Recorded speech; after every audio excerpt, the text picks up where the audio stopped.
Assalamualaikum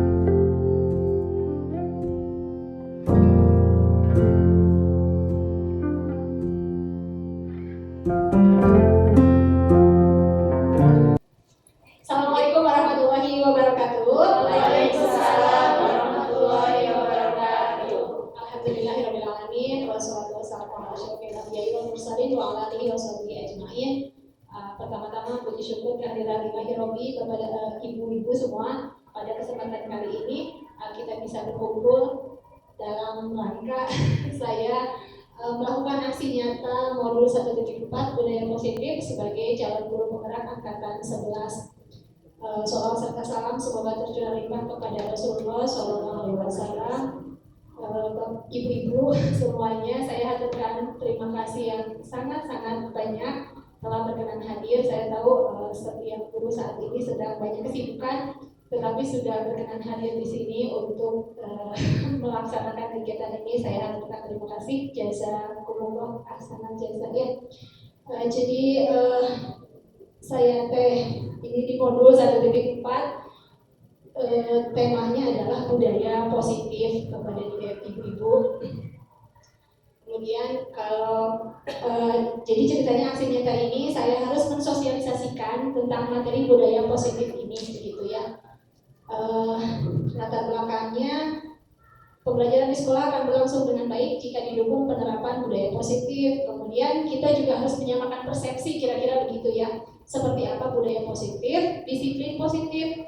Jadi selama ini kan ibu-ibu saya yakin ya di kelas itu anak-anak bervariasi sekali. Ada yang kita anggap bandel gitu ya, ada juga yang kita anggap agak-agak nakal gitu. Nah biasanya nakal ini kan troublemaker, ada aja masalahnya, ada aja kasusnya gitu. Dan biasanya, terima kasih Ibu Ligi.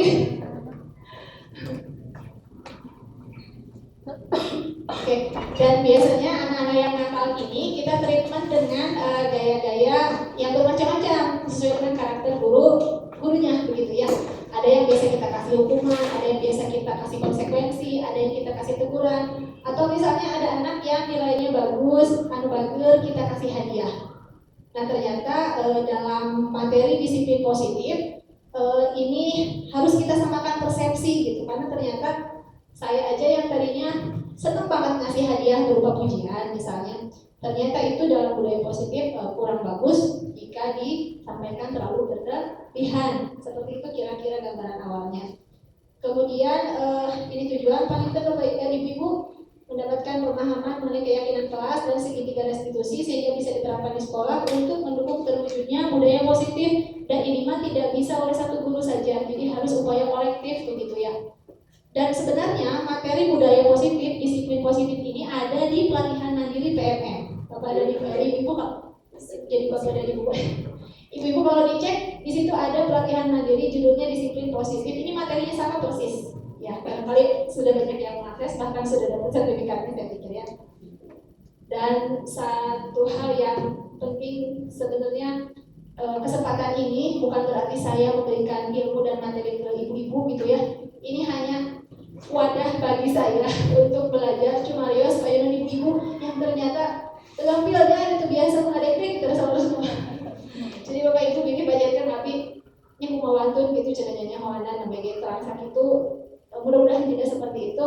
Ini pengintan amal Bapak Ibu ke saya gitu ya, telah memposisikan saya di depan. Kita lanjutkan. Kemudian nah ini kalau mempelajari pelatihan mandiri di kurikulum Merdeka, Bapak Ibu pasti tidak asing dengan filosofi pendidikan nasional Ki Hajar Dewantara. Kira-kira ini kalimat-kalimat yang sering diulang-ulang. Tujuan pendidikan adalah menuntun kodrat yang ada pada anak-anak agar mereka dapat mencapai keselamatan dan kebahagiaan yang setinggi-tingginya, baik sebagai manusia maupun sebagai anggota masyarakat. Jadi diibaratkan oleh Ki Hajar Dewantara mah guru teh sebagai tukang nanam, petani, penanam.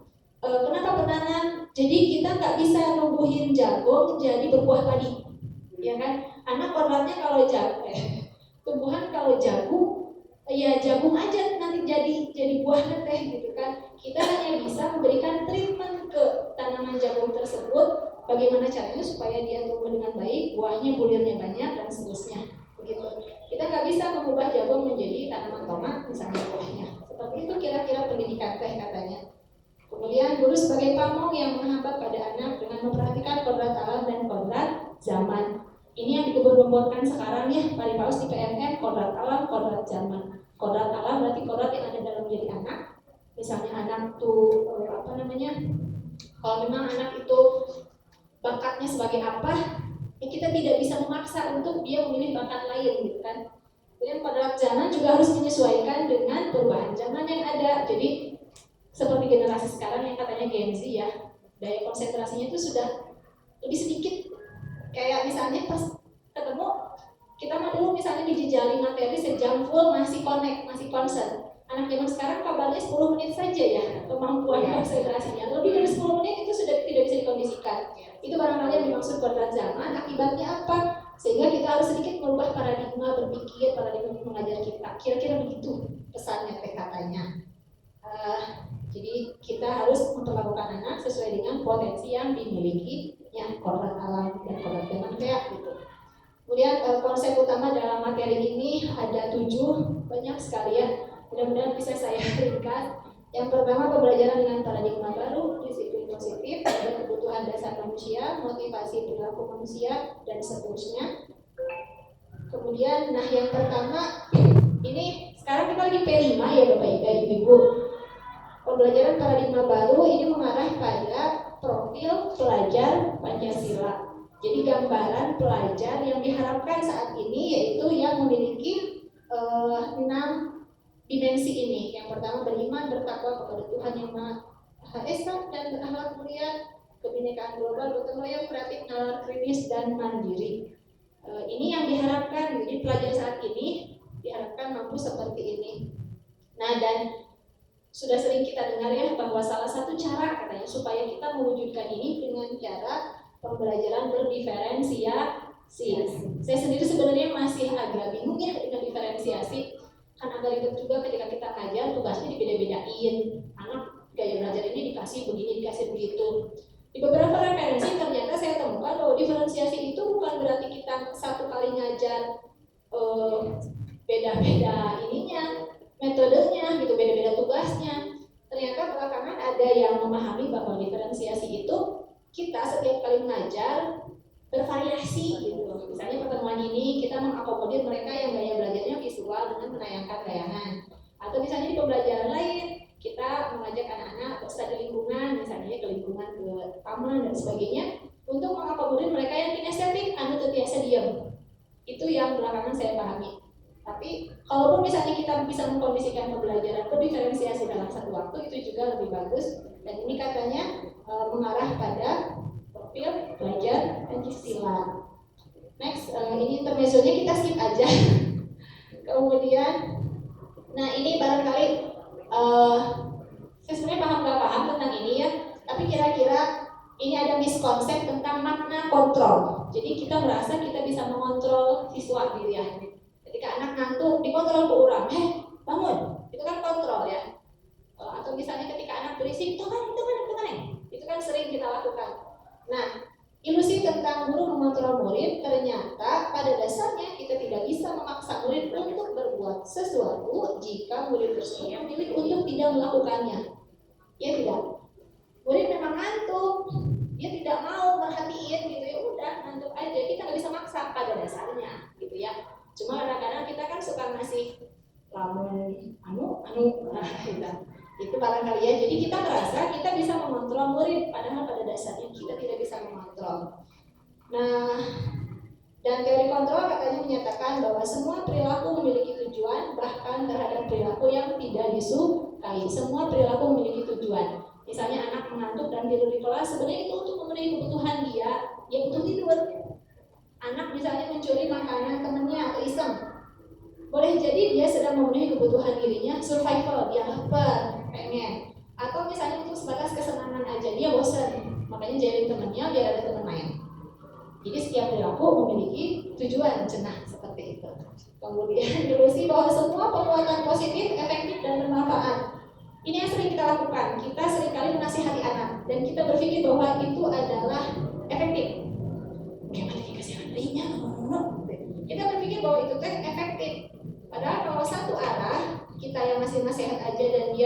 mencoba membuka pikirannya untuk termotivasi, tidak kesiangan, itu nggak akan bisa ternyata. Jadi ini ilusi gitu. Kita merasa seakan-akan ketika anak dinasehati, anak akan nurut. Mungkin iya nurut, tapi entah dalam berapa lama kalau motivasinya dari eksternal.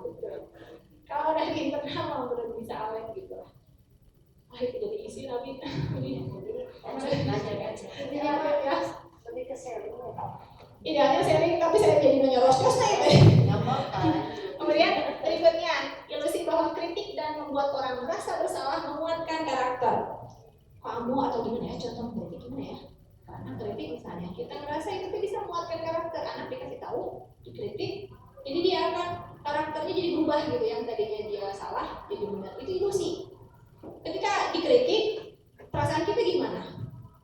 Dan akhirnya hayang mulut kan dulu teh, malah jadi dendam sama boro-boro hayang mulut cepet mahajak bener terus ibu ya nah itu tuh ternyata ilusi gitu ya.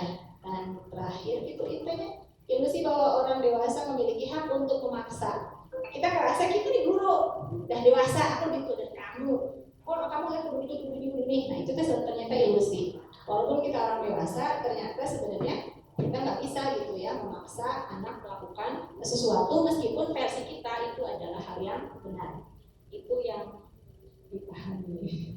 Sampai sini ada yang mau didiskusikan dulu, ibu-ibu? Sepertinya tidak ada ya. Kita lanjut. Terus ini saya nggak ngerti sebenarnya materi ini ya.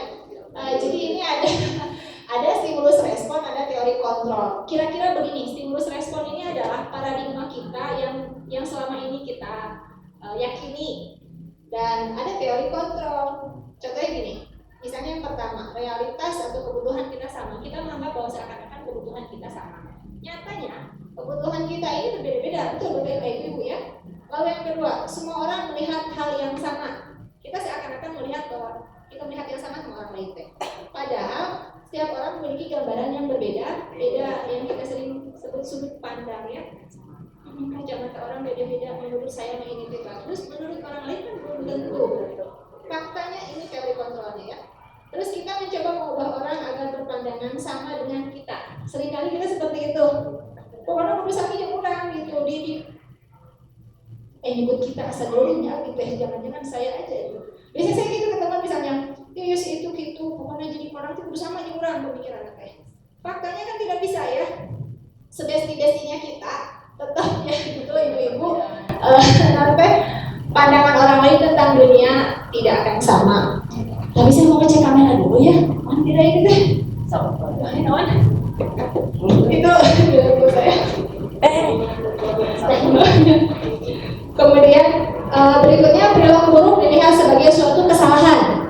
Kita selalu memandang bahwa misalnya saya berbuat salah, kata buruk, dan orang rata-rata menjudge, jelek dan sebagainya. Itu rata-rata ya yang terjadi misalnya.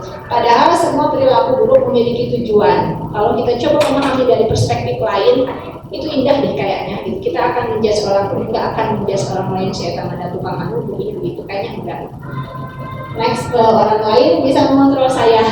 Tidak, jadi hanya kita yang bisa mengontrol diri kita. Jadi urusan kita urusan orang lain ya orang lain.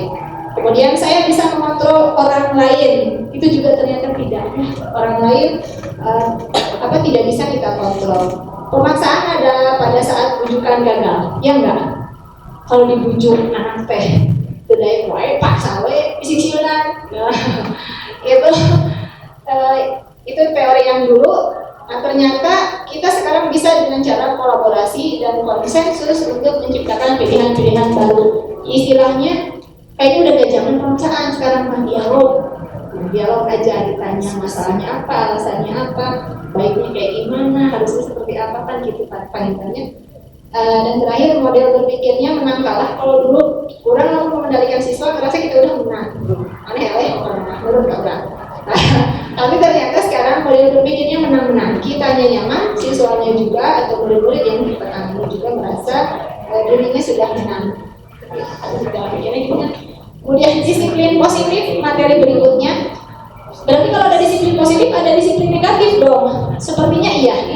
Misalnya cara kita mendisiplinkan, kalau misalnya ada anak kelas bangun pagi tengah ngokos kaki bodas. Misalnya kita dengan serta-merta, kamu mau pakai kaos kaki ini, balik lagi pulang.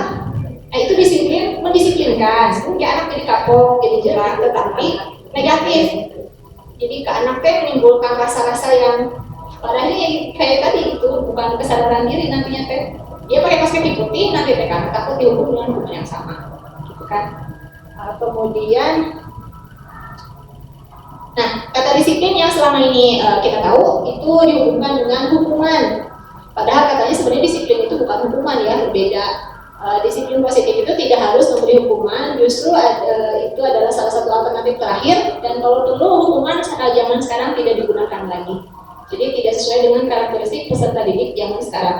Kemarin saya di sisi materi dengan instruktur, saya pernah komplain, Pak kata saya teh, gini-gini, saya ini produk POC, didikan POC gitu ya, guru-guru saya dulu strength banget, sehingga menghasilkan saya yang hari ini tahan banting. Saya pernah komplain kayak gitu ya. Bagaimana dengan nasib anak-anak zaman sekarang yang kalau apa-apa kudu dibujuk, dihukum tidak boleh gitu ya, dicarikan tenang gitu kan, dilapor. Apa yang terjadi dengan anak-anak kita suatu saat gitu kalau misalnya mereka tidak pernah mengalami situasi sulit dan bisa gitu, melalui itu. Tapi alasannya ya katanya hukuman kita harus ganti dengan konsekuensi ditambah restitusi. Jadi tetap hukuman kene, tapi ada perbedaan gitu ya. Kalau hukuman itu satu arah, jadi penjelasan itu gitu. Tapi kalau konsekuensi dan restitusi itu disepakati antara kita dan anak. Kira-kira kalau kamu salah ini, enaknya nih biar menang-menang gitu, kamu misalnya konsekuensinya apa? Macam apa? Kayak gitu. Supaya anak merasa nyaman dan dia merasa tidak gagal. Kalau kita salahin, kita kasih hukuman, efeknya katanya anak akan merasa gagal, jadi gagal. Dan kita harus memaklumi bahwa kesalahan itu wajar. Dalamnya di Islam kan ayat al-insanu mahalul manusia, bahwa manusia itu tempatnya salah dan lupa. Tuhan saja yang mengakui bahwa manusia itu memang tempat kehilapan gitu. Masa iya kita manusia bisa menjudge ke anak teman salah pokoknya udah berarti itu kita. Kemudian kita kemudian ini makna disiplin yang sesungguhnya, bacaannya terlalu panjang dan saya lumayan ini ya. Nah next ini kebutuhan dasar manusia yang kita bahas tadi sebelumnya. Saya yakin Bapak Ibu di kuliah juga udah dapet ini dan teorinya udah ganti-ganti biasanya. Yang saya dulu yang saya pakai mah Abraham Maslow gini Bapak Ibu tandasnya. Di luhur nanti kamu nanti ayat kebutuhan aktualisasi diri cenanya. Ayat nama nambih kan ayat kebutuhan nanti bersosial media dan nanti ini lebih baik. Nah, ini yang disampaikan kebutuhan dasar manusia ini ada 5. Mulai dari nomor 1, kebutuhan bertahan hidup atau survival. Kemudian kebutuhan kasih sayang dan rasa aman, love and belonging. Lanjut ada kebutuhan kebebasan atau freedom, kesenangan atau fun, penguasaan atau power. Jadi ketika seorang murid melakukan suatu perbuatan yang bertentangan dengan nilai-nilai kebajikan atau istilahnya melanggar peraturan, sebenarnya itu ada alasannya dan dia sedang memenuhi kebutuhan dasarnya gitu ya. Dia boleh jadi salah satunya, boleh jadi beberapa dari kebutuhan dasar. Contoh kasus, ada Asep katanya ya, terus dilaporin temennya karena sering minta bekal makan mereka dengan paksa. Jika Anda menghadapi situasi tersebut, apa yang akan Anda lakukan? Menurut Anda, apakah alasan Asep melakukan hal tersebut? Kayaknya biar ada keren ya video saya, boleh? Atau tibalin yang ada di payung nih. Iya, nggak balas. Ini kan video kan ada rekaman dari KPK. Wali dulu kan pada Wih. Sama di tengah nggak balas ya. Ini aja sih jadi ayat kasus si Asep minta botol makan terus maksa katanya. Menurut Anda alasan Asep melakukan hal tersebut kira-kira ada jawabannya di bawah sebenarnya ya. Bisa jadi ya Asep lapar karena orang tuanya nggak bawain bekal, berarti dia memenuhi kebutuhan dasar dirinya yang nomor 1, survival ya, bertahan hidup. Ini kemudian atau juga nomor 2, Asep merasa bosan karena merupakan makan siang selalu sama. Jadi kalau bosan dia butuh kebebasan. Bisa juga teman Asep menjadi perhatian kepadanya, jadi dia cari perhatian. Dia kekurangan kasih sayang kurang banyak.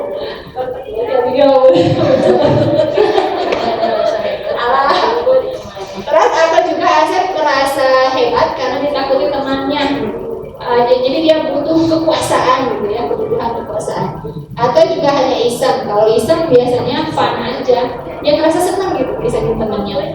Ini perlu kita telusuri ketika ada masalah di anak. Apa dulu alasannya nih memenuhi kebutuhan yang mana gitu. Next,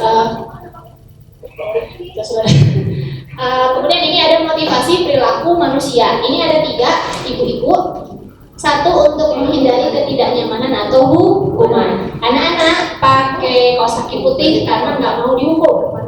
Anak-anak datang tepat waktu karena nggak mau dihukum di depan gitu. Itu berarti motivasi dia melakukan kebaikan itu karena takut hukuman atau menghindari ketidaknyamanan. Kalau dihukum atau pacaran menjadi haru, itu menghindari ketidaknyamanan. Atau bisa juga ada anak motivasinya nomor 2, mendapatkan imbalan atau penghargaan dari orang lain. Misalnya ketika datang pagi-pagi gurunya ramah, ini kamu hebat anak-anak, itu motivasi yang kedua.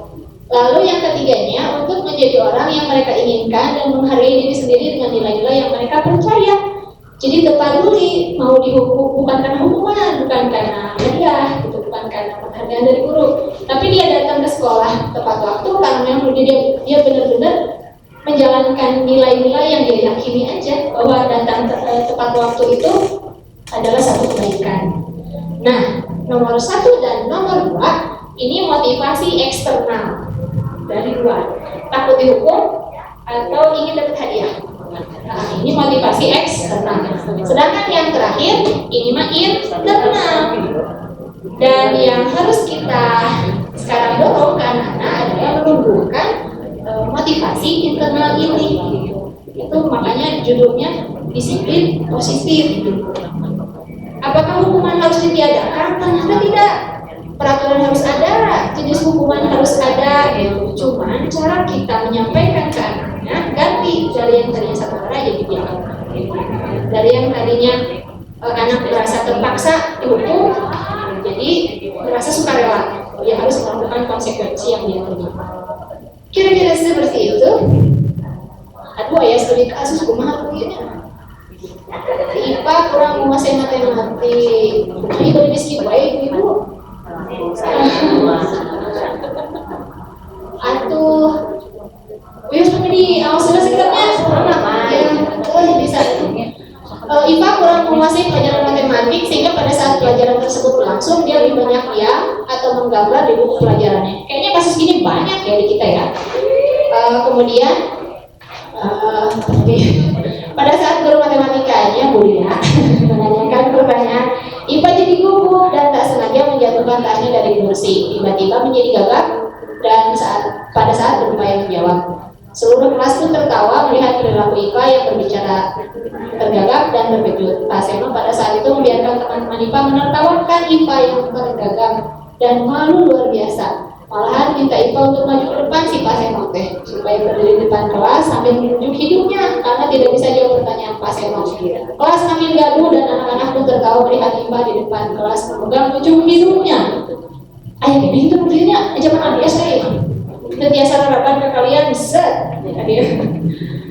Nah, Bapak Ibu, pertanyaan pertama, apakah Bapak Ibu setuju dengan tindakan Pak Seno terhadap IPA? Pasti jawabannya tidak ya. Kira-kira kenapa? Karena mempermalukan anak. Ya itu mempermalukan anak. Menurut Ibu, tindakan Pak Seno terhadap IPA adalah sebuah hukuman atau konsekuensi? Hukuman. Kenapa? Karena itu satu arah, hanya ke anak aja. Gitu ya. Terus harusnya diam. Terus efeknya ya ketika dihukum lalu terus anak jadi merasa bersalah, merasa tidak berharga. Kira-kira begitulah ya. Nah, ini ada istilahnya identitas gagal, identitas sukses. Panjang sekali. Kayaknya saya agak bukan juga yang membahas ini. Tapi identitas gagal itu produk hukuman. Anak yang dihukum merasa dirinya gagal. Tapi kalau anak yang kita bawa dialog untuk melakukan konsekuensi dan restitusi, itu biasanya identitasnya jadi sukses. Anak terasa bahwa dia sudah berhasil memperbaiki kesalahannya. Gitu. Kita ambil sampel aja satu ya. Nah, hukuman itu cenderung sesuatu yang menyakitkan dan harus terjadi. Paradigmanya gitu ya. Tapi kalau konsekuensi itu memang sesuatu yang harus terjadi. Sudah konsekuensi dong. Misalnya kalau kesiangan, misalnya ditaruh di depan dulu, dihukum dulu dan sebagainya gitu ya. Itu perbedaannya kira-kira. Terus kalau restitusi, maka cenah restitusi itu merupakan pilihan. Jadi konsekuensi dan restitusi juga sebenarnya itu ada perbedaan. Next kita bahas perbedaannya. Tapi kira-kira sekarang seperti ini ya. Jadi ada identitas gagal yaitu hukuman, identitas sukses, konsekuensi dan restitusi. Hukuman misalnya di poin keempat, murid atau anak akan tersakiti. Tapi kalau konsekuensi, murid atau anak dibuat tidak nyaman. Konsekuensi di saat anak zoom ya. Oke. Malu sudah berubah. Biar tahu. Oke. Seperti ini kan? Ya. Terus kalau hukuman katanya korban mendapatkan keadilan, ya kan? Misalnya seorang jadi korban ketika yang pelakunya dihukum merasa puas gitu. Nah kalau konsekuensi korban bisa diabaikan, kalau restitusi korban mendapatkan ini perbedaannya mungkin ya. Ini next time saya share. Ini kalau hukuman perilaku pasif agresif meningkat. Ya efeknya gitu ya karena kalau yang konsekuensi penguatan hanya bertahan dalam jangka waktu pendek, tapi kalau restitusi itu masalah terpecahkan karena menang anak nggak merasa disudutkan, anak juga merasa berhasil melalui atau bertanggung terhadap kesalahannya. Gitu ya.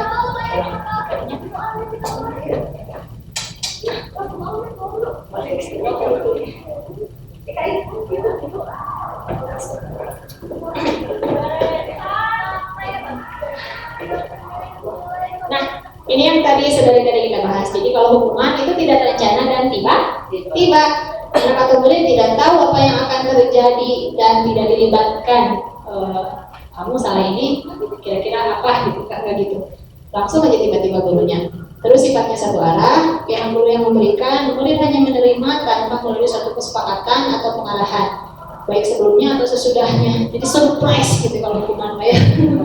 Suka-suka gurunya aja, dianya lagi moodnya begini, dia dikasih hukuman ini gitu. Dan hukuman yang bisa diberikan biasanya berupa fisik maupun psikis, ejekan misalnya atau dipermalukan. Itu hukuman psikis ternyata ya. Fisiknya aman, tapi psikisnya dia nanti kasihan gitu.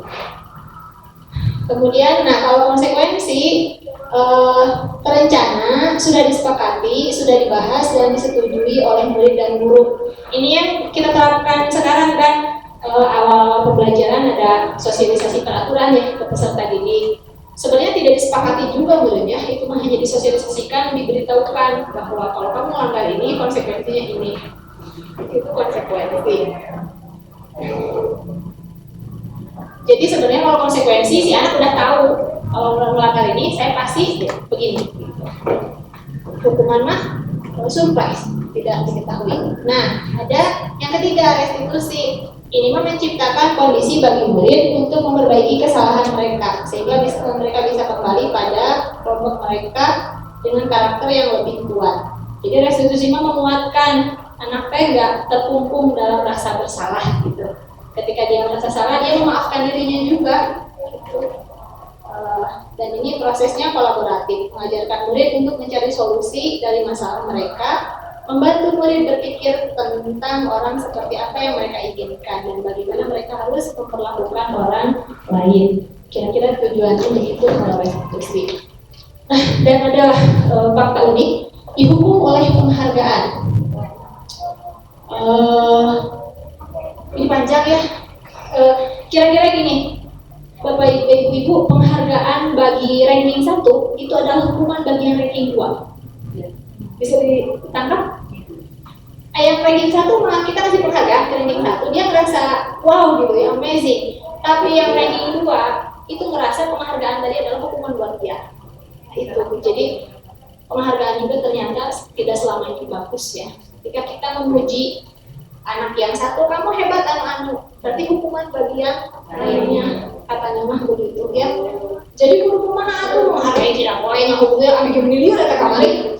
Ini protesnya diketik masa teh nya sing teh atuh hargaan salah, kitunya hadiah salah, ngahukum teu meunang kudu diantar budak. Oh, ternyata ada istilah lain dari penghargaan, apresiasi. Apa bedanya? Penghargaan identik ke yang paling keren.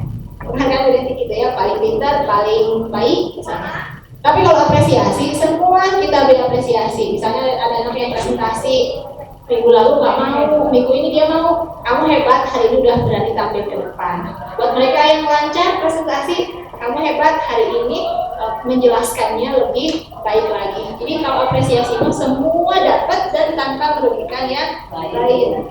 Gitu ceritanya, katanya teh. Ini ya yang tadi kita bahas, dihukum oleh penghargaan. Atau dihukum oleh penghargaan juga bisa begini, anak yang terbiasa ranking 1 kan dapat penghargaan tuh ke depan podium dikasih hadiah, tetapi ketika semester berikutnya dia tidak dapat lagi, dia sedang dihukum oleh penghargaan, dia sakit hati, udah beda. Nah itu kira-kira penghargaan ya. Dan efeknya penghargaan ini sebenarnya tidak efektif. Kemudian penghargaan ini merusak hubungan, bisa merusak hubungan dia dengan teman lain sekelasnya. Kemudian juga penghargaan ini menghukum, gitu ya. Dan pada dasarnya orang tidak suka dikendalikan. Maksudnya gini, misalnya ibu nanti ngasih hadiah ya, kalau kamu misalnya dapat nilai paling gede. Itu pernah sudah sering saya lakukan dulu. Itu anak, berarti kita sedang mengendalikan anak. Kayak dia berusaha belajar yang bagus, dapat nilai bagus, gitu kan? Berarti kita mengendalikan anak. Dan ternyata pada dasarnya anak tidak suka dikendalikan. Jadi nanti ketika anak tersebut gagal, dia akan merasa dihukum oleh penghargaan yang diberikan gurunya. Kira-kira seperti itu. Nah, penghargaan yang sesungguhnya adalah motivasi dari dalam diri atau intrinsik, gitu ya. Sehingga dia merasa bangga dengan pencapaiannya sendiri. Itulah penghargaan yang sesungguhnya. Jadi tugas kita sebagai guru, bangun motivasi diri siswa dengan penguatan yang bersifat nasihat yang menuntun, bukan nasihat yang menakut-nakuti. Ini kayaknya sudah berbau slide akhir ini. Nah ini ada restitusi dan posisi kontrol guru. Restitusi sebenarnya tadi sudah kita bahas. Ini yang paling bawah, ibu-ibu ada 5 ya. Posisi kontrol guru itu bisa 1 sebagai penghukum, 2 pembuat rasa bersalah, 3 teman, 4 pemantau, terakhir manajer. Yang mana yang disarankan? Yang manajer. Kita penghukum. Kamu tuh kerjakan PR, nanti biaran, kita penghukum. Kalau misalnya pembuat rasa bersalah, ibu pemantau. Kamu tahu nggak sih? Ibu tuh capek-capeknya soal kayak marahnya kalau kami kita. Kamu nilai Bapak Lutut. Kamu tahu nggak sih, saya kadang tahu bikin soal ini, ayo nilai kalau bisa balik rumah. Anak saya kan jadi ngerasa bersalah ya. Jadi kita berarti pada saat itu sedang menjadi pembuat rasa bersalah. Atau sebagai teman, ini anak kita juga sebenarnya, ibu bener nggak? Misalnya, kumahanya teman mah, jadi seakan-akan kita terima dia curhat. Nah ini bagus, ini juga bagus. Yang kayak gimana ya contohnya? Atau nanti misalnya sepatunya yang ini itu kumaha, kan anu itu kan sebagai teman. Tetapi cenah dampak buruknya ini biasanya anak itu tetap motivasi eksternal. Jadi mau nurut kalau sama kita diusapan. Mungkin kan guru lain mah responnya kalau sami. Nahoyongna ka guru eta, nurutna ka guru eta. Ternyata itu dampak positifnya. Atau yang pemantau, ini biasanya yang disiplin ketat nih. Dengan kamu kemarin udah melanggar ini sekali. Ntar kalau sekali lagi melanggar, nah itu pemantau, sekolah dicatat. Ya sekolah diingat-ingat gitu, dipantau. Itu nggak agenda. Oh benar-benar agenda ya. Hari itu, enak dituduh ya, pemantau gitu. Yang terakhir, yang paling bagus, manajer. Cie, kita jadi manajer ya. Ini saya videonya kita coba tonton dulu ya. Ini nggak kebuka di sini, saya coba buka di sini aja. Ini sama.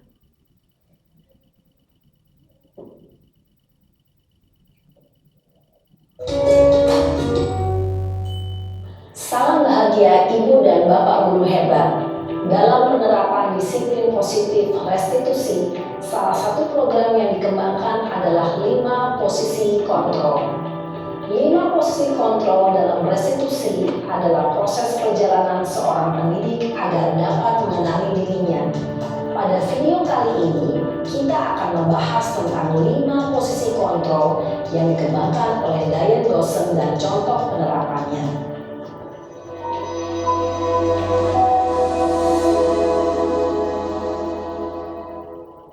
5 posisi kontrol itu adalah 1. Posisi penghukum. 2. Posisi pembuat merasa bersalah. 3. Posisi teman. 4. Posisi pemantau atau monitor. Dan 5. Posisi manajer. Untuk lebih memahami kelima posisi tersebut, mari kita saksikan kasus Naren yang terlambat hadir 20 menit di sekolah dan melihat bagaimana kelima posisi kontrol dalam menghadapi masalah tersebut.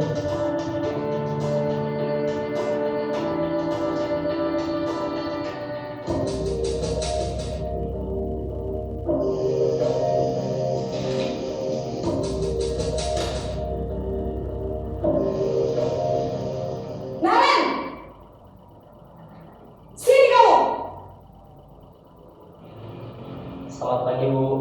Selalu terlambat. Kamu deh, pasti terlambat. Maaf, Bu. Saya Apa? Apa coba? Alasan kamu apa lagi? Kapan sih kamu tidak terlambat? Malas sekali ya kamu jadi anak. saya Dasar pemalas. Gak kapok-kapok sih kamu. Sudah berapa kali terlambat? Sana, kamu keliling lapangan basket. 2 kali. kenapa saya harus keliling lapangan basket, Bu? Kenapa? Kamu lawan ibu? Berani-beraninya jawab. Sudah terlambat, masih berani jawab pula. Sekarang, keliling lapangan basket 5 kali sekalian. Biar kapok. Cepat. Pergi sana ke lapangan basket. Miss rasa kayak kita zaman dulu sekolah ya. Sekarang masih ada nggak sih kayak gini? Kayaknya udah nggak ada ya kayak gini. Posisi penghukum biasanya berbicara dengan nada tinggi, menghardik, menunjuk-nunjuk, menyakiti, dan menyindir. Hukuman bisa berupa fisik maupun psikis. Ibu dan bapak guru hebat. Dampak yang terjadi pada murid ketika guru berada pada posisi penghukum adalah murid cenderung akan memberontak, bahkan menyimpan dendam.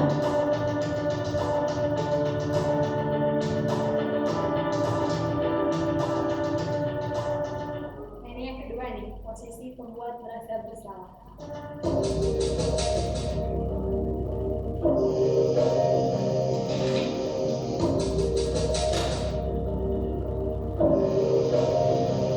Naren!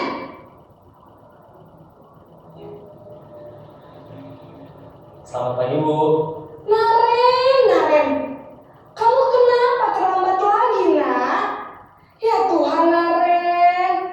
Kamu senang ya bikin ibu susah ya? Kalau kamu terlambat lagi, nanti ibu yang ditegur bapak kepala sekolah, nak. Disangka ibu tidak bisa membina kamu. Duh, gimana ini? Maaf, Bu. Duh, Gusti Naren. Kamu suka ya kalau ibu ditegur bapak kepala sekolah? Terus, sekarang ibu harus tulis apa ini di buku absen? Ini kamu sudah sering terlambat loh. Ibu harus apa coba? Maaf, Bu. Maaf sekali. Ya sudah, lain kali jangan bikin ibu susah lagi anak ya. Ibu tidak akan kuat lagi kalau kamu begini terus. Bisa jantungan kalau ibu ditegur bapak kepala sekolah. Sana cepat ke kelas. Maaf ya, Bu. Maaf sekali.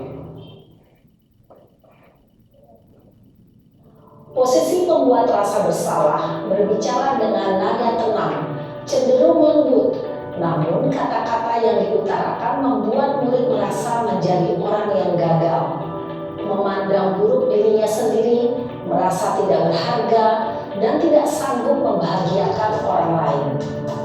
Ketika guru mengambil posisi pembuat rasa bersalah, murid akan menganggap dirinya yang bersalah dan ia akan menyimpan emosi negatif tersebut di dalam dirinya.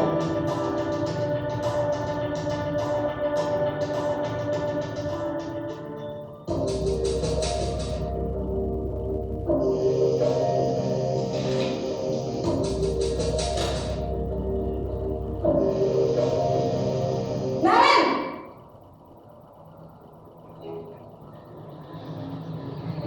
Selamat pagi, Bu. Wah, sudah jam berapa ini, Nak? Terlambat lagi ya, sayang. Iya, Bu. Habis ibu saya lupa bangunkan saya, Bu. Kamu malah menyalahkan ibu kamu. Kamu bukannya anak yang larinya paling kencang. Kok terlambat sih? Iya, Bu. Saya memang terlambat bangun tadi. Jadi, biarpun saya lari kencang, tetap gak kekejar, Bu. Ya sudah sana. Nanti lain kali larinya lebih kencang lagi ya. Biar gak terlambat lagi. Bikin seneng ibu. Demi ibu. Bisa kan? Bisa lah, Bu. Ya sudah sana masuk kelas. Ibu beresin urusan absen kamu. Kamu ini ada-ada saja. Ini senyum-senyum kita nih. Dalam posisi teman, guru berbicara dengan nada suara ramah, akrab, cenderung bersenda gurau untuk menjaga suasana tetap santai. Murid akan merasa senang, aman, dan akrab dengan guru. Identitas yang tercipta adalah identitas sukses atau berhasil. Namun, perlu diingat, karena ini masih dorongan eksternal, maka ada faktor ketergantungan dari murid kepada orang tertentu. Di sini, guru absennya, sehingga di lain waktu, murid bisa berperilaku baik, namun hanya kepada orang-orang tertentu saja.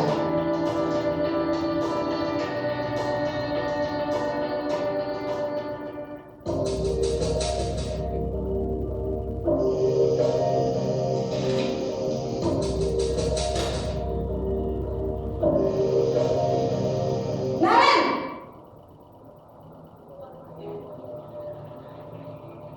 Selamat pagi, Bu. Naren, apa peraturan sekolah kita tentang jam berapa kita harus masuk sekolah, Nak? Kita harus di sekolah jam 7, Bu. Iya betul, sekarang sudah jam 7.20. Naren sudah tahu konsekuensinya jika terlambat hadir. Paham, Bu. Saya harus tinggal kelas pas jam istirahat selama 20 menit. Iya benar, konsekuensinya demikian. Jadi nanti jam 9.30 pas istirahat, kamu harus tinggal di kelas, kerjakan tugas tambahan untuk ketertinggalan kamu, ya? Baik, Bu. Posisi pemantau mengandalkan penghitungan atau data untuk mengontrol murid. Guru mengarahkan murid berdasarkan peraturan dan konsekuensi. Seorang pemantau menunjukkan bahasa tubuh dan ekspresi wajah yang datar dan cenderung formal.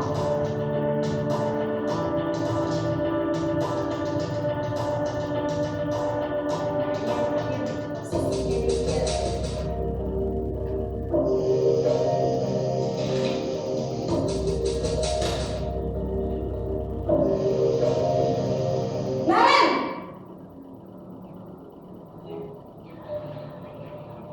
Selamat pagi, Bu. Selamat pagi, Naren. Maaf, Bu. Saya terlambat. Iya, sekolah masuknya jam 7, sekarang sudah jam 7.20. Jadi sekarang bagaimana ini, Naren? Maaf, Bu. Saya lupa setel alarm saya semalam.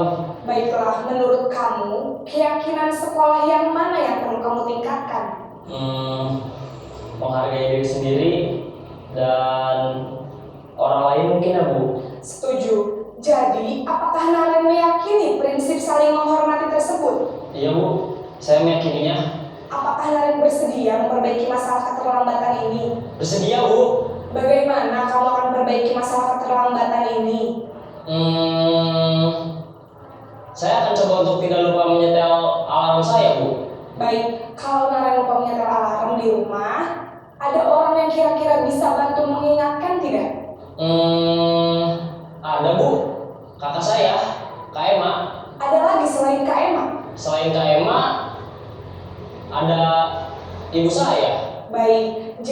yang mengingatkan Naren adalah Kak Emma dan ibu kamu ya. Kira-kira akan mulai set alarm kapan nih Naren? Setelah pulang sekolah, akan segera saya lakukan. Baik, jadi Naren akan setel alarm untuk bangun besok pagi dan akan diingatkan oleh kakak dan ibunda Naren ya. Ada lagi yang mungkin perlu dilakukan Naren? Agar tidak terlambat bangun lagi. Tidak ada, Bu. Baik Naren, terima kasih untuk kerjasama kamu. Sekarang kamu perlu kembali ke kelas untuk belajar. Baik, Bu. Terima kasih.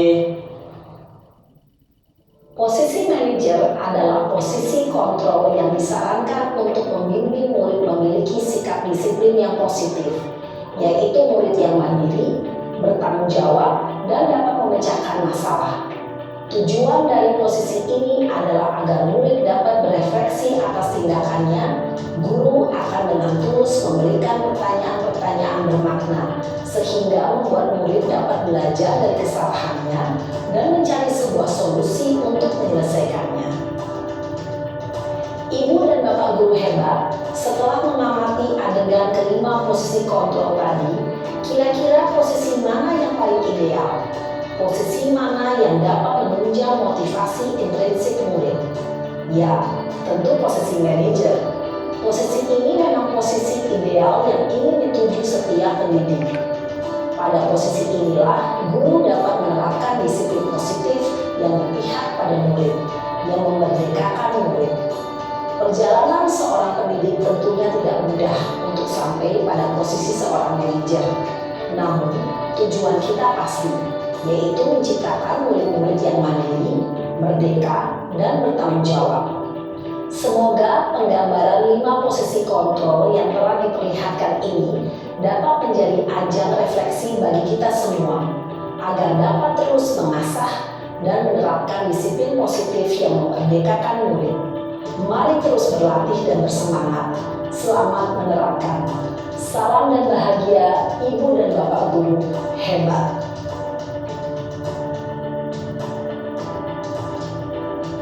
Ini aja lah ya.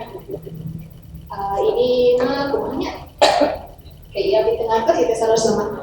Ini yang tadi ya, motivasi eksternal teh perilaku kontrol negatif.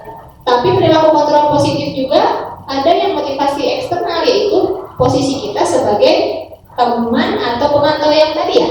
Kan 5. Penghukum, pembuat orang merasa bersalah, teman, pemantau, manajer. Yang negatif yang ini sebenarnya bagus-bagus aja gitu ya, bagus-bagus aja kita lakukan. Kita berarti ada di 3 area ini, dan saya yakin di rumah ada balagernya, udah ada kayaknya guru-guru POC gitu yang seangkatan kita mah. Tapi Tentang POC lebih bagus. Tapi barahan gitulah. Nah ibu-ibu,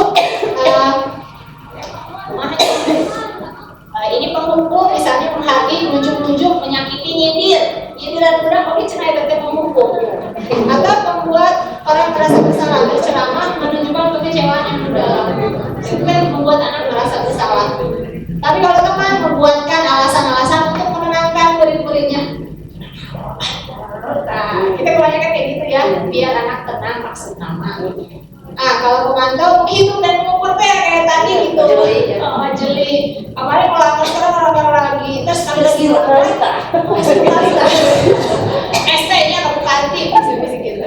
Nah, kalau yang manajer mengajukan pertanyaan biar anak unek-uneknya keluar dan dia menemukan jenisnya saya mau apa sih gitu, dan dia bisa menemukan solusinya sendiri. Nah, itu contoh nih ya.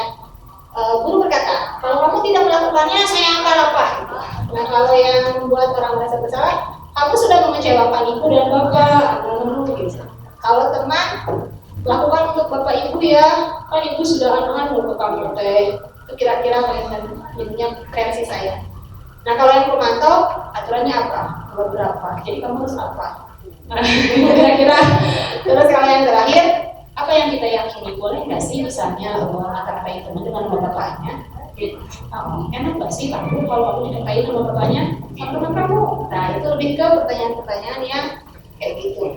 Kalau kamu meyakininya, maukah kamu memperbaikinya? Nah, nanti ada pertanyaan kayak gitu.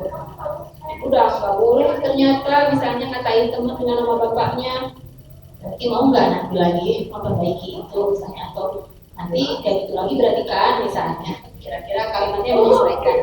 Atau kalau kami memperbaikinya, jadi kira-kira hal tersebut akan mengabarkan apa tentang dirimu? Ya kira-kira gitulah ya. Dialog yang membuat anak tidak merasa kecewa karena dia sendiri sebenarnya kalau orang melakukan kesalahan sebenarnya dia itu merasa kecewa ya. Gitu ya. Kira-kira begitu. Apa lagi ya? Supaya sabar teman-teman. Nah, gitu. Jadi yang kita harapkan adalah kesadaran diri ya gitu ya untuk melakukan hal yang positif. Ini mah contoh aja Bang Intennya. Saya kecewa sekali dengan kamu. Berarti guru ini adalah pembuat rasa bersalah. Ayolah lakukan demi saya. Berarti guru tipe teman. Atau misalnya apakah kamu mau mendapatkan stiker bintang ini? Nah, itu pemantau. Bagaimana kamu bisa menyelesaikan masalah ini? Manajer. Itu dan terakhir ini keyakinan kelas. Ini juga banyak hal yang keliru ya. Saya tidak terang kali bisa pas nyoba keyakinan di kelas, saya hanya tahu bahwa keyakinan kelas itu kalimatnya harus positif. Misalnya kayak gini, jangan buang sampah sembarangan, itu kalimatnya kayak gitu. Tapi misalnya menjaga kebersihan dan ketertiban kelas. Jadi kalimatnya sifatnya umum. Lalu bikinlah kemarin kan kita sering bikin ya di kelas cuma kesepakatan kelas. Dan ternyata di iya mas sanes kesepakatan kelas nanti keyakinan kelas. Sigana karena benten itu teh. Sigana ayo oke kesepakatan kelas dan untuknya bentukan. Ini kayaknya miskonsep ya yang harus diluruskan gitu ya. Dan saya pikir kesepakatan kelas ini tidak ada urusannya dengan aturan ternyata. Jadi kita bawa aturan sekolah ke kelas dan disepakati sama murid. Kita ganti kalimatnya misalnya sepatu wajib hitam, kaos kaki putih, topi ini, dasi ini misalnya. Itu diganti sama kita kalimatnya mengenakan pakaian rapi dan apa gitu. Kira-kira seperti itu. Skip aja ya pembentukannya. Ini rangkaian pembentukan keyakinan kelas. Ibu-ibu mungkin next time bisa kita praktekkan. Yang pada intinya ketika awal pembelajaran wali kelas gitu ya ke kelas bawa aturan sekolah dulu, nanti kami rangkum jadi keyakinan kelas. Kemudian kebajikan universal dari peraturan, misalnya mengembalikan barang ke tempatnya, ini berarti ada nilai kebajikan yaitu bertanggung jawab. Dilarang mengganggu orang lain berarti nilai kebajikannya salin, menghormati dan seterusnya.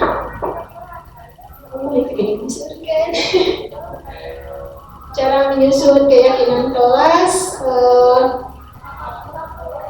Ini saya skip aja ya ibu-ibu. Contoh keyakinan kelas misalnya seperti ini: bertanggung jawab, memberikan tugas speaker, bersikap jujur, bersikap tenang saat pelajaran berlangsung. Di sampingnya ada nilai atau keyakinan disiplin, values, peduli lingkungan, dan toleransi dari keyakinan kelas yang sudah disusun. Terakhir ini, insya Allah terakhir mudah-mudahan ya, ada namanya segitiga restitusi. Seperti ini kira-kira segitiga restitusi itu ya. Segitiga arahnya searah jarum jam. Kita mulai dari bawah, ada menstabilkan identitas. Yang keduanya validasi tindakan yang salah. Yang terakhir menanyakan keyakinan. Sudah itu ibu-ibu. Jadi ini teh cara kita menangani atau langkah kita menangani masalah anak. Kayak tadi misalkan ada anak yang nyebutan wae nami bapakna, lebih kapasea, kita bisa panggil, lalu dialognya urutannya mengikuti segitiga restitusi. Jadi jangan langsung dijudge, kamu berarti KBK ya dia. Tapi pertama stabilkan dulu identitasnya dengan cara kita bilang ke anak, tenang ya, setiap orang pasti pernah melakukan kesalahan, ibu paham. Terus kamu bukan satu-satunya orang yang pernah melakukan ini. Kemarin juga si Anu gitu ya, gitu di kelas Anu. Kalau bisa sih anonim ya, karena membuka aib berarti. Lalu setelah distabilkan identitasnya, bahwa identitasnya itu bukan orang gagal, dia bisa menang, ya, dari kesalahan yang dia buat. Kita validasi tindakan yang salah. Ibu yakin kamu pasti punya alasan mengapa melakukan itu. Atau dari bosan, jangan memilih teman. Berarti dia sedang memenuhi kebutuhan dasar kesenangan. Atau misalnya, adakah cara yang lebih efektif untuk mendapatkan apa yang kamu butuhkan? Atau apa yang senang-senang, misalnya main aja, main bola di lapang, atau misalnya mainan apa? Itu adalah langkah kita yang kedua, validasi tindakan yang salah. Terakhir, menanyakan keyakinan. Kita kalau di SMP bisa aja mungkin ya, keyakinan kelas yang telah kita sepakati apa? Tuh coba nomor 3 misalnya, kalau di kelasnya ada keyakinan kelas. Misalnya keyakinan kelasnya saling menghormati dan menghargai sesama teman misalnya. Ditanyain keyakinan itu, lalu tanyakan juga, kamu ingin jadi orang yang seperti apa? Bagus nggak sih misalnya ke teman kayak gitu? Kamu enak nggak sih kalau digituin teman gitu ya? Nah, nanti habis menanyakan keyakinan, baru kita bahas konsekuensi. Kamu telah melakukan kesalahan, ingin jadi korban atau apa gitu kalimatnya. Jadi bagusnya misalnya kita lakukan apa untuk memecahkan masalah ini. Terakhir, tahap lama ini sudah kita bahas barusan ya, atau ini sedikit aja kalimat-kalimatnya untuk menenangkan anak. Berbuat salah itu tidak apa-apa katanya. Tidak ada manusia yang sempurna. Ala-ala ustazah ini kayaknya. Saya juga pernah melakukan kesalahan seperti itu. Dan kontrak ya. Kita kalau misalnya curhat ke teman terus bilang ya kita mas ya. Nanti jadi rada-rada batu pernah gitu teh. Batu pernah. Saya juga ya. Serasa bisa ngasih jawaban. Terus kita juga bisa mengatakan kita bisa menyelesaikan ini. Jadi nggak ada dua-dua di paketannya, menstabilkan identitas dan membuat anak tenang. Lain di singsiunan, harus jadi tunjangan yang tidak menstabilkan identitas itu. Lalu Bapak Ibu tidak tertarik mencari siapa yang salah, tapi Bapak Ibu ingin solusi dari permasalahan ini. Ini juga kalimat yang bisa kita katakan pada saat anak melakukan kesalahan. Terus kamu berhak merasa begitu. Ini juga ternyata kalimat yang menenangkan. Dan terakhir, apakah kamu sedang menjadi teman yang baik buat dirimu sendiri? Katanya. Ini konteksnya apa ya kalau kita bilang? And then next, nah kalau yang validasi tindakan yang salah, kalimatnya contohnya, padahal kamu bisa melakukan yang lebih buruk dari ini ya sebenarnya, tapi kamu bisa menahan diri misalnya. Itu juga ternyata validasi tindakan yang salah supaya anak tidak merasa salah-salah. Gitu. Tapi dah kita mah ya alami. Lamun ayah udah melakukan kesalahan, ini mas gitu ayah besar. Mana salah Esa? Udah jadi kagak besar. Itu sih aku review. Ini mas gak bilang ada dalam pantai. Bismillah sudah jinak sepertinya ya. Enggak, belum jinak. Oh belum jinak ibu Ain. Oh berarti perilaku saya kontrol teman. Di saya udah ada jinak Bu Ain. Tapi di Bu Ain ternyata masih ganas ya. Terus kamu boleh mempertahankan sikap itu, tapi kamu harus menambahkan sikap yang lain. Kamu boleh kayak gitu, tapi kamu juga harus begini. Ini adalah tahapan yang kedua. Yang terakhir menanyakan keyakinan itu bisa dengan kalimat apa yang kita percaya sebagai kelas atau keluarga. Misalnya, hanya bagaimana berbeda itu coba. Menanyakan keyakinan. Ini contoh kalimat yang bisa kita sampaikan ke anak. Pengen sukses kan gitu ya, harus bertanggung jawabnya, kita harus belajar kayak gitu kalimatnya, kalimat menanyakan keyakinan itu. Dan lucunya ini ulang budak salah, kurang dipanggil, ya dia kurang nanyakan apa keyakinan.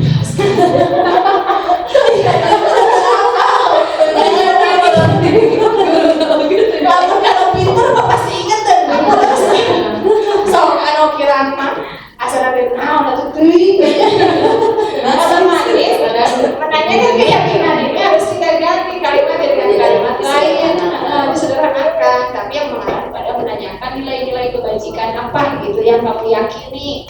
Misalnya kan ya Bu, saya tahu misalnya ngejek itu nggak boleh karena bikin orang sakit hati gitu kan, kira-kira ingat gitu ya ibu-ibu ya Allah. Ada video lagi.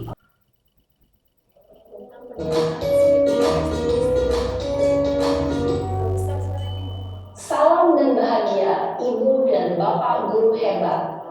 Pada video kali ini kita akan membahas tentang salah satu program disiplin positif yang diterapkan di lingkungan sekolah yang dikenal dengan nama restitusi.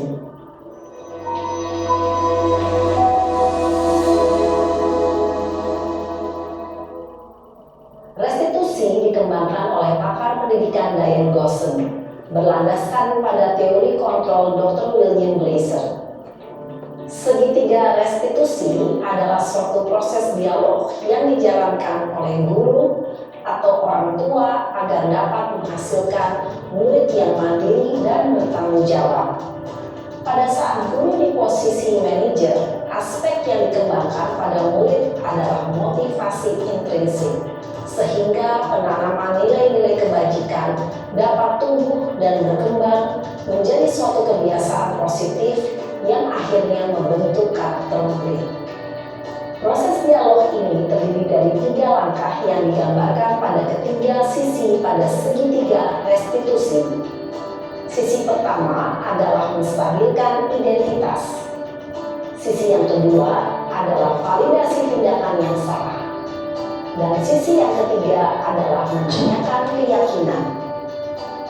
Ibu dan bapak guru, berikut ini akan ditunjukkan bagaimana seorang guru berada dalam posisi manajer menggunakan penerapan segitiga restitusi.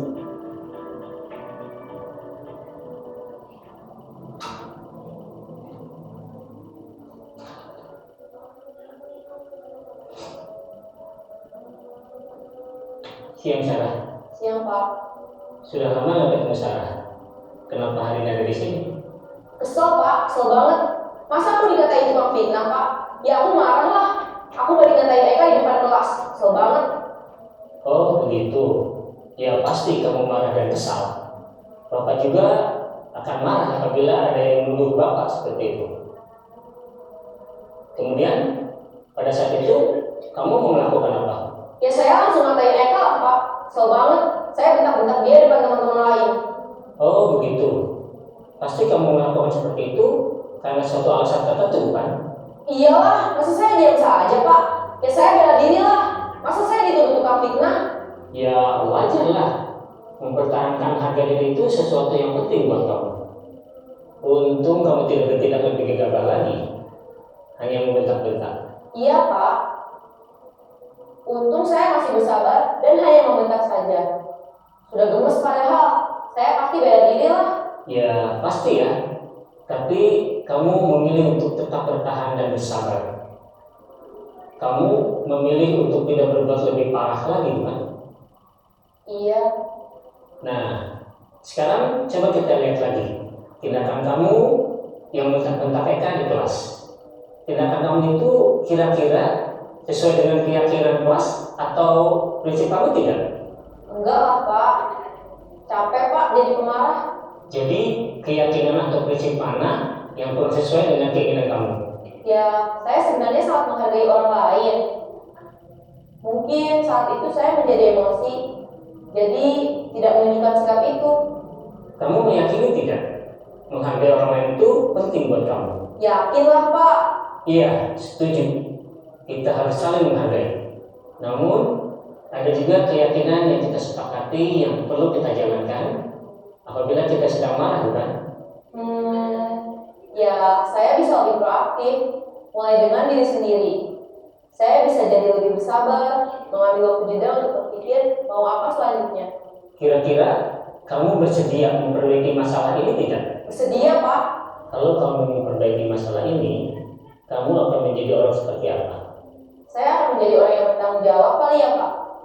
Dan senantiasa proaktif. Iya, menurut kamu bagaimana rasanya menjadi orang seperti itu? Ya nyaman lah, bangga bisa bersabar dan menahan diri. Baiklah kalau begitu. Yuk kita pikirkan bagaimana memperbaiki masalah ini.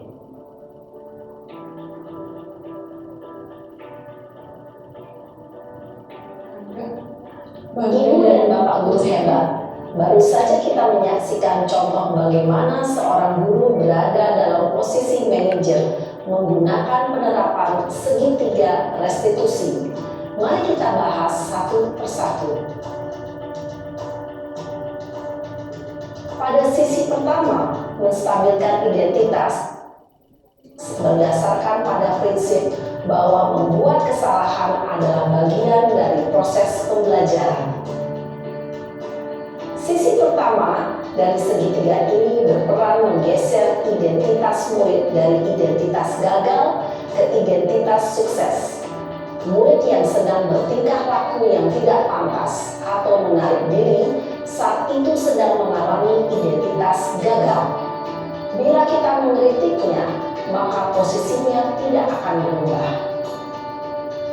Kita bisa mengajukan pernyataan-pernyataan ini. 1. Membuat kesalahan sesuatu yang wajar. 2. Manusia tidak ada yang sempurna. 3. Kita bisa memperbaiki masalah ini. 4. Saya tidak menanyakan kesalahannya. Saya lebih fokus bagaimana memperbaiki masalah ini. 5. Apakah saat ini kamu tengah menjadi orang yang baik untuk dirimu sendiri?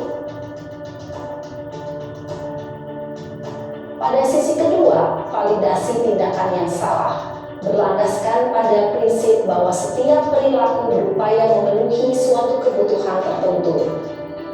Guru yang telah memahami teori kontrol akan bergeser dari pemikiran stimulus respon menjadi proaktif dan mencoba untuk mengenali tujuan dari perilaku murid. Mengenali dan mengakui kebutuhan murid ini dapat memperbaiki hubungan dengan murid tersebut.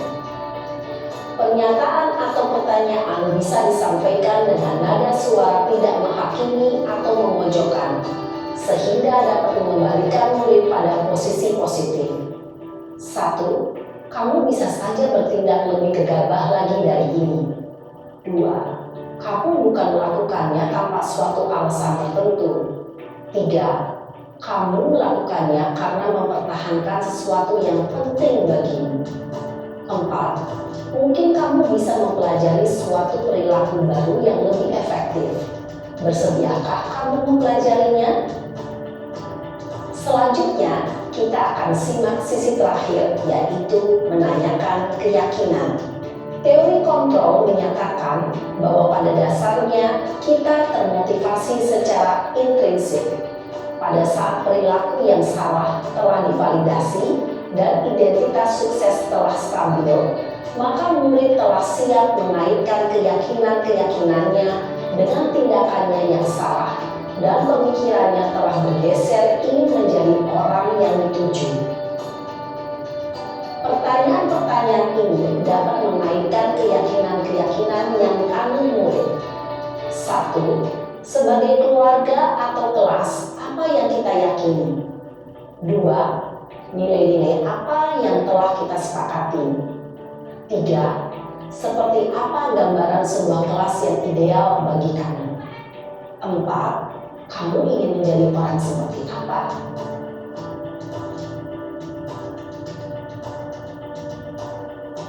Dalam menerapkan segitiga restitusi, perlu diperhatikan beberapa hal, yaitu 1. Perilaku yang salah perlu dikaitkan dengan nilai-nilai atau keyakinan-keyakinan yang telah disepakati atau dituju. 2. Kesediaan orang yang melakukan kesalahan untuk memperbaiki masalah. 3. Pemecahan masalah sebisa mungkin relevan atau memiliki hubungan dengan masalah yang ada. 4. Usaha. Perlu adanya suatu usaha perbaikan dari pihak yang berbuat kesalahan. 5. Waktu. Perlu didedikasikan waktu dari pihak yang berbuat kesalahan. Tanyakan kapan akan mulai diberlakukan usaha untuk memperbaiki masalah.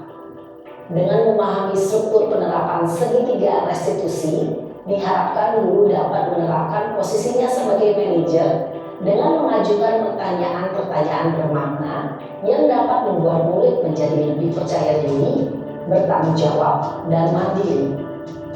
Nah, ibu bapak guru perlu tidaknya mengikuti ketiga tahapan dalam segitiga restitusi bergantung pada ringan beratnya suatu permasalahan. Misalnya, bila permasalahan tersebut ringan, maka tidak perlu dijalankan secara berurutan. Bahkan bisa semudah menanyakan apa keyakinan yang kita sepakati. Dengan menjalankan segitiga restitusi, dengan mengajukan pertanyaan-pertanyaan bermakna, diharapkan murid menjadi lebih kuat secara pribadi, dapat membuka wawasan murid agar dapat menyelesaikan permasalahannya sendiri, semakin percaya diri, mandiri, dan merdeka. Salam dan bahagia, Ibu Bapak Guru hebat. Salam dan bahagia Ibu Bapak Guru hebat. Jadi itu tadi adalah penjelasan mengenai segitiga restitusi ya, hebat sekali, luar biasa. Mudah-mudahan kita bisa menerapkannya dalam membimbing putra-putri kita ya, kepada ibu-ibu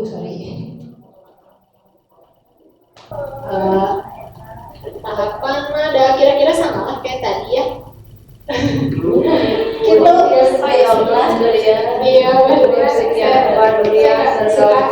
karena mahal durian. Saya suka karena mahal. Tidak suka beli karena mahal. Suka beli ya. Tidak cocok benar sama sini. Ibu-ibu paling tadi di Cikampek itu saya nama ya sesi diskusi atau mana dia kayak dulu pertaruhan hiji ya bisa anak kami ayah. Tapi kalau misalnya tidak ada, sepertinya pertemuan kita sampai di sini saja. Mohon maaf, saya mencuri waktu Bapak dan Ibu-ibu. Kira langsung saja. Boleh lah, tapi nggak boleh nanya. Ada sekedar sharing saja. Sedikit saja.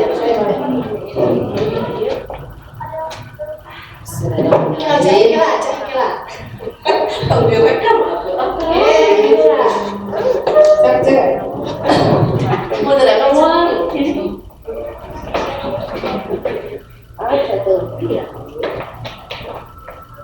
Bismillahirrahmanirrahim. Assalamualaikum warahmatullahi wabarakatuh. Sedikit saja, hanya menambahkan terkait budaya positif. Saya setuju dengan apa yang disampaikan oleh Bu Hati, bahwa tadi mengenai budaya positif itu tidak bisa dilakukan oleh sendiri atau satu pihak saja.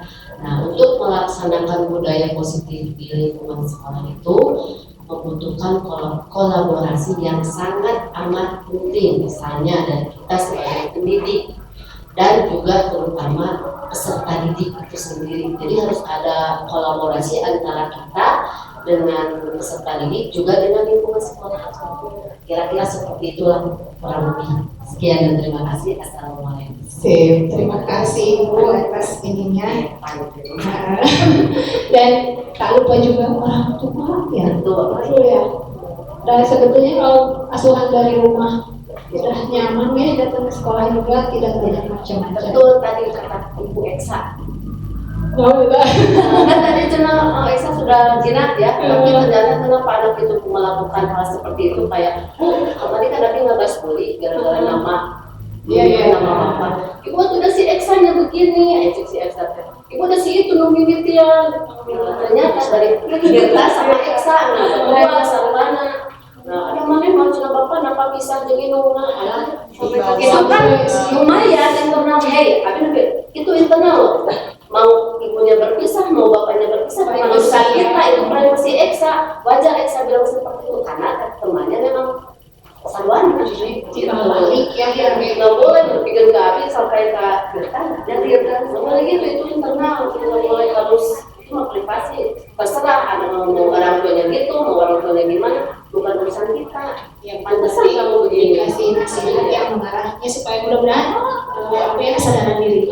Jadi XAT bukan berarti semata-mata dia itu melakukan penghinaan ke temannya, itu bukan dari dirinya sendiri sih sebenarnya, ternyata ada lingkungan temannya yang seperti itu. Iya.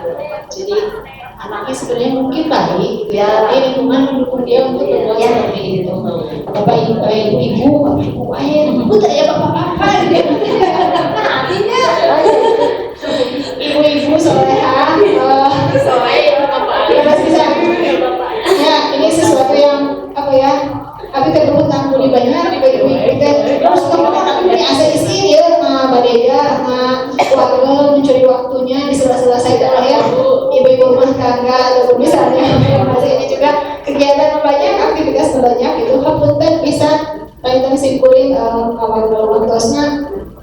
Kalaupun ada yang benar ya dari Allah, dan pengingat kalau disimpulin pribadi segitunya, mudah punten bisa jadi salah satu boleh. Julia, ibu rumah tangga kan saya harus menyiapkan tapi setelah selesai atau kegiatan tentuan terima kasih banyak. Selama ini banyak hal-hal yang negatif yang kita lakukan untuk saya pemantau lah disuruh kamu juga dan sebagainya dapat ilmu yang sangat bermanfaat yang dari itu terima kasih banyak yang terakhir sebagai manajer saya nah itu insya Allah ada perubahan ke depan yang healthy atau paling tidak di mix gitu ya.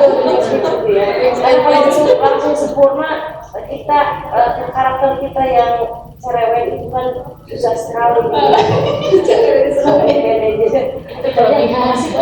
Sami ibu-ibunya ulah kira-kira haputkan jadi cari sana pikiran pantas pengen penyuhun nabi katakan pikiran pantas sekali ini mudah-mudahan ada manfaatnya untuk kebaikan kita sebagai seorang guru.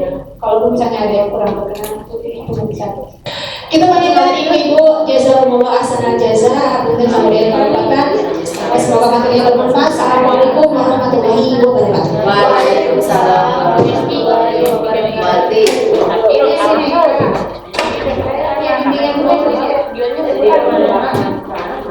baik udah ibu itu aja